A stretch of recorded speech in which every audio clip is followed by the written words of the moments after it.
What does hearing have to do with mental health? I've lost quite a bit of my hearing, almost all of it in my left ear and a good amount in my right ear. I hate wearing hearing aids. They make me crazy, no pun intended. Um, they just make me feel unwell, sort of. I can't exactly describe it, and I've tried several different ways. But what does that have to do with mental health? Quite frankly, it has a good bit to do with it.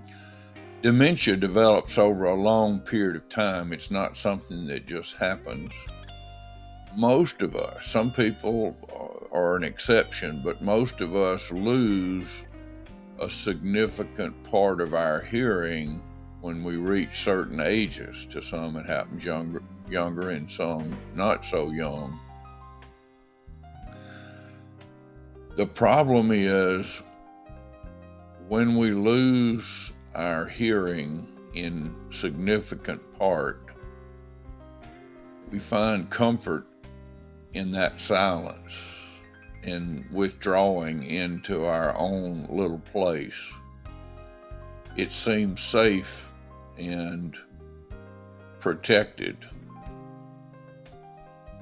And when we get hearing aids on and they don't replicate true hearing, and I've had some really good ones. I'm looking at one right here beside me that's faithfully sitting in its charging cradle for me to hardly ever wear it, much to my wife's chagrin.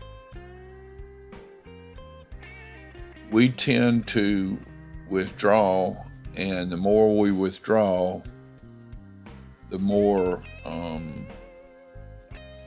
feeding we're doing to our dementia. Isolation is not good. Privacy is good, and having places where we feel safe is good.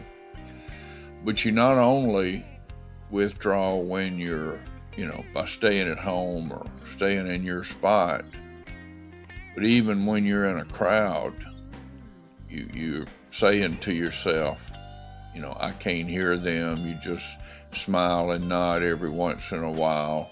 Most people, that's enough.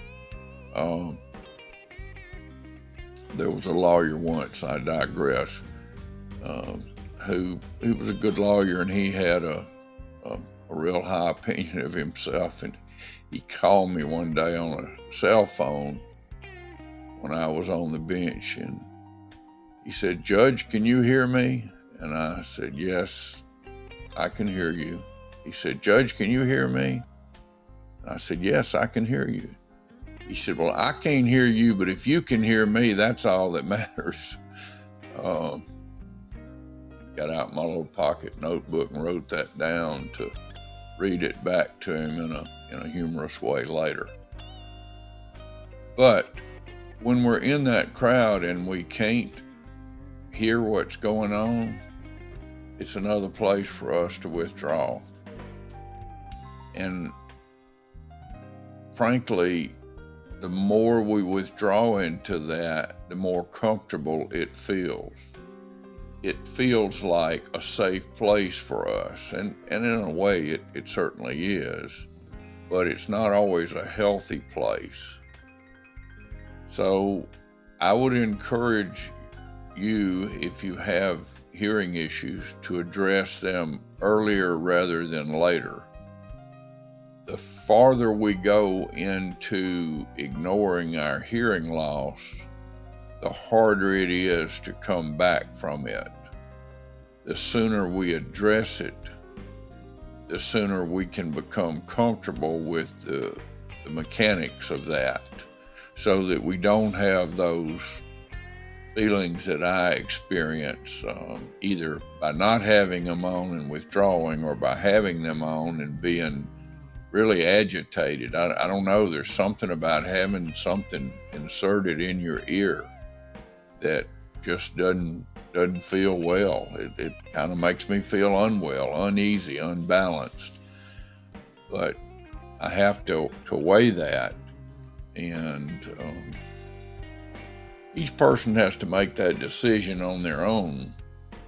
But we need to know that when we don't care for our hearing, we're also inviting a worsening of some other problems. Plus, it's important for us to hear those that are talking to us and to be able to respond to them in a meaningful manner.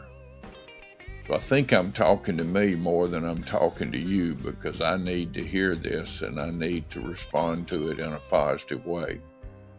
So hopefully I'm giving myself a pep talk to become better at wearing hearing assistance of whatever form it may be. Take care of your hearing, take care of your mental health. They are tied together. Thank you.